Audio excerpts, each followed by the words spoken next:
Hello বন্ধুরা, হর্ষিত bike রিপেয়ারে আপনাদের সবাইকে স্বাগত। চলে এসেছে একটা নতুন ভিডিও নিয়ে। তো ভিডিওটা হচ্ছে এই যে এস জেড গাড়ি। তো এই গাড়ির সামনের এই যে ডিশ, তো ডিশ প্রবলেম, ডিশ মারলে একটা ঘ্যাস ঘ্যাস করে আওয়াজ হচ্ছে। তো কেন হচ্ছে সেটাই আপনাদের দেখাবো আজকে। তো আপনারা দেখতে পাচ্ছেন এই যে ডিশের যে শু আছে, এই যে ডিশের যে শু, তো এই শুয়ের যে শুটা আছে সেই শুটা শেষ হয়ে গেছে। তো এই শুটার জন্য ডিশটা মারলে কী হচ্ছে, এই যে লোহার যে প্লেটটা আছে ওই লোহার প্লেট আর এই লোহার প্লেট দুটো ঘষে লাগছে, লেগে লেগে একটা আওয়াজ হচ্ছে। তো এই শু দুটো আমরা চেঞ্জ করলে আমাদের কিন্তু প্রবলেম সলভ হয়ে যাবে। যদি শু দুটো না চেঞ্জ করে আপনারা গাড়ি চালান তাহলে যে ডিশের যে প্লেট আছে এটা অনেকটা ক্ষয়ে যাবে এবং নষ্ট হয়ে যাবে। তো এটা পাল্টাতে হবে, তার জন্য আমাদের শু পাল্টাতে হবে, এটা পাল্টাতে হবে না, চেঞ্জ করতে হবে না। শুটা চেঞ্জ করলে হয়ে যাবে, ডিশের যে প্যাড বলে ডিশ প্যাড। তো এই ডিশ প্যাডটা চেঞ্জ করবো, তো কীভাবে চেঞ্জ করবো সেটাই আপনাদের দেখাবো। তো চলুন ডিশ প্যাডটা খুলে নিই। তো ডিশ প্যাডটা খোলার জন্য আমাদের কী করতে হবে, প্রথমে এই একটা নাট আর এই একটা নাট, এই দুটো নাট আমরা 12 নম্বর গুটি দিয়ে খুলে নেব, নিয়ে এটা বাইরে বের করব, করে আমাদের ডিশ প্যাডটা চেঞ্জ করব।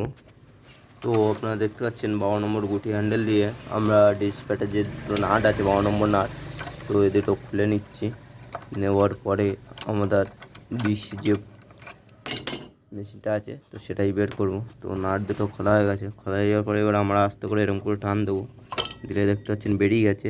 তো শুধুটো আপনারা দেখতে পাচ্ছেন কিছুই নেই। তো এই যে ডিশের যে দুটো প্যাড আছে এই প্যাড দুটো আমরা চেঞ্জ করব। তো চেঞ্জ করার জন্য আমাদের কী করতে হবে, 8 নম্বর গুটি দিয়ে এই নাটটা খুলতে হবে, খুলে এটা বের করতে হবে, করে আমরা ডিশের যে দুটো শু আছে প্যাড আছে তো প্যাড দুটো আমরা বের করব। তো আমরা দেখতে পাচ্ছি নাটটা খুলে নিয়েছি, নেওয়ার পরে এই নাটটা আস্তে করে টান এবার পাখি বের করে নেবো। তো দেখতে পাচ্ছেন বেরিয়ে গেছে, কত নোংরা হয়ে আছে, এগুলো পরিষ্কার করে আমরা গ্রিস দিয়ে লাগাবো। তো এই যে এবার ডিশের যে দুটো প্যাড আছে তো প্যাড দুটো বের করব। তো এই যে একটা প্যাড আছে আর এই একটা প্যাড আছে, দুটো প্যাড আছে। তো এই দুটো প্যাডই আমরা বের করে নেব। তো প্যাড দুটো বের করে নিয়েছি। তো এই যে আমাদের দুটো প্যাড আছে, তো দেখতে পাচ্ছেন খেতে আর কিছু নেই। তো আর একটু বেশি চালালেই এই প্লেটটাই নষ্ট হয়ে যেত, খেয়ে যেত। ওই জন্য একটু থাকতে আপনারা চেঞ্জ করবেন, করলে আপনাদের এই প্রবলেমটা হবে না, এটা নষ্ট হবে না। তো চলুন এবার আমরা কী করব, এবার আমরা এই যে পাত্তিটা আছে এটা বের করব এবং এই যে সিলিন্ডার আছে তো এটা চেপে নিচের দিকে দিয়ে দেবো। তো দেখতে পাচ্ছেন এটা বের করে নিয়েছি এবং এটা অনেক জং ধরে গেছে, নষ্ট হয়ে গেছে। তো এটাও আমরা সুন্দর করে পরিষ্কার করে গ্রিস করে লাগাবো, কারণ এটা জাম হয়ে গেলে ডিশ জাম করবে। তো এটা বের করে নিয়েছি। এবারে আমরা এই যে সিলিন্ডার আছে তো এই সিলিন্ডারটাকে চেপে বসিয়ে দেবো নিচের দিকে।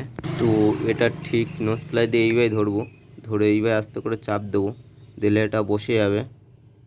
তো দেখতে পাচ্ছেন আমরা বসে যাচ্ছে আস্তে আস্তে। তো আমরা এটা বসে নিয়েছি, এবার ডিশের প্যাডটা লাগাবো সুন্দরভাবে পরিষ্কার করে। তো এই যে আমাদের নতুন ডিশ প্যাড, তো এটাই চেঞ্জ করব। তো ডিশের প্যাড লাগিয়ে দিয়েছি আমরা। তো এবারে যে পিনটা আছে সেটা লাগিয়ে দেবো, দিয়ে চাকায় লাগিয়ে দেবো। তো আমরা ডিশের প্যাড লাগিয়ে নিয়েছি। তো এইভাবে ঠিক এইভাবে ঢুকিয়ে দেবো, আস্তে করে ঢুকিয়ে দেবো।